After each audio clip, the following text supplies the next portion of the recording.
अरे भैया बहुत पुराना महाजनपद हुआ करता था बिल्कुल प्राचीन भारत में 600 बीसी के आसपास एक जगह बनी थी। यह महाजनपद था जिसको हम बहुत अच्छे से चेदी महाजनपद के नाम से जानते थे।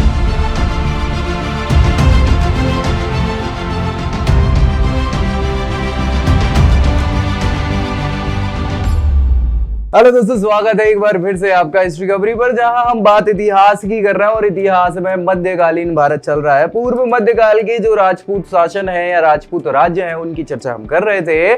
सो उन्हीं राजवंशों में एक और राजवंश है जिसकी हम यहाँ चर्चा करने वाले हैं, जो है कौन सा अरे भैया बहुत पुराना महाजनपद हुआ करता था बिल्कुल प्राचीन भारत में 600 बीसी के आसपास एक जगह बनी थी। यह महाजनपद था जिसको हम बहुत अच्छे से चेदी महाजनपद के नाम से जानते थे, जो मध्य प्रदेश में आज ग्वालियर जबलपुर के आसपास वाला जो इलाका है उसको कहा जाता था चेदी महाजनपद, जो अवंती के पास में हुआ करता था। तो भैया इसी चेदी महाजनपद में फिर धीरे धीरे शिफ्टेशन हुआ। प्राचीन भारत में कौन से राजवंश आए उनकी तो हम चर्चा प्राचीन वाले वीडियोस में करेंगे। अभी मध्यकाल में क्या हुआ कि इसी चेदी राजवंश में चेदी को उस समय तक इनकी जो राजधानी थी वो शिफ्ट होकर जबलपुर के निकट त्रिपुरी हो गई।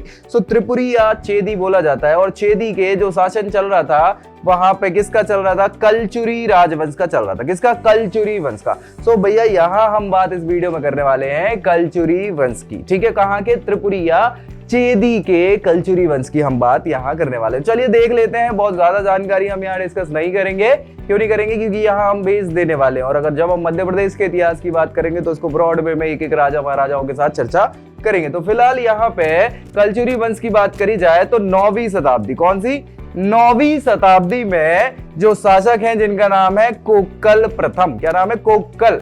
पूछ लिया जाता है कलचुरी वंश के संस्थापक का नाम। कलचुरी वंश के संस्थापक कौन हो जाएंगे? यहाँ पे कोक्कल प्रथम हो जाएंगे। उन्होंने त्रिपुरी या चेदी, त्रिपुरी हम बता दे रहे हैं आपको, जबलपुर के पास में पड़ता है। ठीक है, त्रिपुरी का बराह मंदिर बहुत फेमस है भाई साहब। कितने बनवाए? कलचुरी शासकों ने, अपन चर्चा करेंगे। ठीक है, सो जबलपुर के निकट डाहल मंडल, क्या नाम है? डाहल मंडल में कलचुरी वंश को स्थापित कर दिया। किसने? कोक्कल प्रथम ने। कब कर दिया? 9वीं शताब्दी में। ठीक है भाई साहब। गंगेदेव, ये भैया गंगेदेव जो है, गंगेदेव ये सबसे प्रमुख शासक है यहाँ पे। किसके? कलचुरी वंश के। कभी पूछ लिया जाए गंगेदेव कौन थे तो भैया सबसे शक्तिशाली पराक्रमी शासक है यहाँ पे, प्रतापी शासक है। ठीक है, कौन? गंगेदेव। इन्होंने क्या किया? 1019 से 1040 तक लगभग 21 वर्षों तक शासन किया। और उस 21 वर्षों के शासन में तो मान लो भाई साहब बवर ही बवर लोगों को फोड़ा है। ठीक है, साम्राज्य विस्तारित किया है। सो पराक्रमी शासकों का काम ही यही होता है। गंगेदेव ने उपाधि भी धारण किसकी कर ली थी? विक्रमादित्य की उपाधि धारण करी है। किसकी करी है? विक्रमादित्य की उपाधि धारण करी है। और भाई साहब इसी समय उन्होंने क्या करा है? उत्कल मतलब उड़ीसा, भागलपुर मतलब बिहार के पास, बनारस मतलब उत्तर प्रदेश, इन सारी जगहों पर क्या कर लिया? अधिकार प्राप्त कर लिया था। अपने आस पड़ोस की बात कर ले तो। ठीक है, चलो कलचुरी वंश का महान जो अंतिम शासक है वो कौन है? लक्ष्मीगढ़। क्या नाम है? लक्ष्मीगढ़ है। ये अंतिम महान शासक हुआ कर रहा था जिसने 1042 से 72 30 सालों तक शासन किया भाई साहब। ठीक है, 1042 से 72 30 सालों के शासन में उन्होंने क्या कर दिया भैया? चोल साम्राज्य। चोल साम्राज्य आप पता है आपको कहा था? चोल साम्राज्य दक्षिण भारत का प्रमुख साम्राज्यों में से एक है, जो बिल्कुल तमिलनाडु के आसपास है ना पड़ रहा था। तो चोल साम्राज्य। पांड्य साम्राज्य की बात करें तो पांड्य हमेशा केरल में रहे हैं। ठीक है, तो पांड्य साम्राज्य मतलब केरल की बात कर रहे हैं। कुंतल राज्य की बात कर रहे हैं। कुंतल मतलब कर्नाटका वाला। ठीक है, इन शासकों को भी पराजित किया। मतलब ये व्यक्ति विशेष जो है लक्ष्मीगढ़ ने साउथ के, दक्षिण भारत के राजाओं को भी पराजित करा था। तो ये तो अपने आप में महान प्रतापी शासक हो गया। इलाहाबाद, उत्तर प्रदेश एवं पश्चिम बंगाल पर भी उसने क्या कर दिया था? विजय प्राप्त कर ली थी। किसने भैया? लक्ष्मीगढ़ है। सो सबसे इंपॉर्टेंट शासक है 1211 ईस्वी में चंदेल हमने पढ़ चुका है भैया, प्लेलिस्ट में देख लेना, वीडियो पड़ी होगी, है ना। सो चंदेलों की हमने चर्चा करी है। 1211 में चंदेलों ने क्या कर दिया था? कलचुरी वंश की सत्ता को खत्म कर दिया था। क्योंकि ये अब चंदेल शासन उस समय तक भाई साहब बात करी जाए तो परमर्दी देव है। ठीक है, तो परमर्दी देव शक्तिशाली शासक थे। उन्होंने क्या करा कि कलचुरियों को खत्म कर दिया, सत्ता समाप्त कर दी। तो भाई चल कलचुरी साम्राज्य समाप्त हो गया। लेकिन फिर भी आप ये मान के चलो तो 9वीं शताब्दी से 13वीं शताब्दी की शुरुआत था। चलो 12वीं पूरी मान लो, तो 300 सालों तक शासन हुआ है कहाँ पे? चेदी वंश में, चेदी में या त्रिपुरी में? किसका? कलचुरियों का। तो बहुत इंपॉर्टेंट ये राजवंश रहा है राजपूतों का। और हमने लगभग उस समय के सारे राजपूत वंशों की चर्चा कर ली। कौन कौन से राजपूत वंशों की चर्चा कर ली एक बार हम डिस्कस कर लेते हैं, ताकि आगे बढ़ने से पहले हम क्या कर ले, सारी चीजें समझ में आए। सो हमने उस समय के एक तो गहड़वाल वंश की बात करी। गहड़वाल वंश पहले क्यों बात करा था?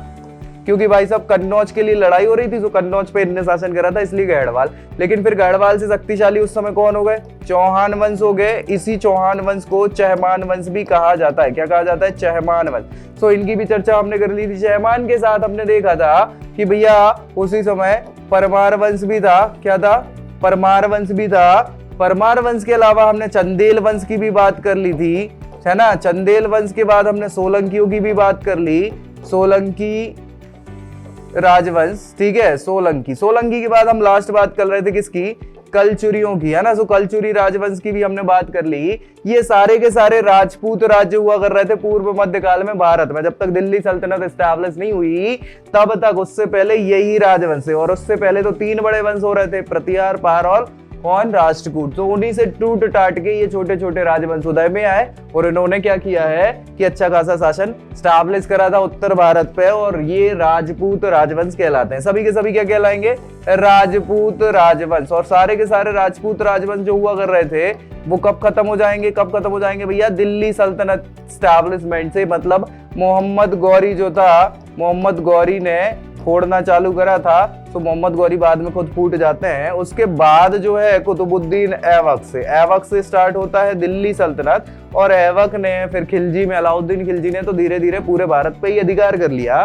तो ये सब खत्म हो गए। ठीक है भाई, समझ आ रहा है कि नहीं आ रहा है? ये सब खत्म, राजपूत राज्य जितने थे सबकी हमने चर्चा कर ली। अब एक चीज बची है, एक वीडियो जो नेक्स्ट बनाने वाला हूं उसमें पूरे राजपूत राज्यों का जो प्रशासन, इन सभी का कैसे क्या प्रशासन चलता था, वहां की आर्थिक स्थिति कैसी थी, या शिक्षा व्यवस्था कैसी थी, न्याय पद्धति कैसी क्या थी, समाज कैसी हुआ कर रही थी, इन सारी चर्चाओं को हम एक वीडियो में करेंगे। पूरे राजपूत राजवंशों की जो प्रशासनिक व्यवस्था है सारी उसमें। ठीक है, तो मिलता है नेक्स्ट वीडियो में, तब तक के लिए जय हिंद।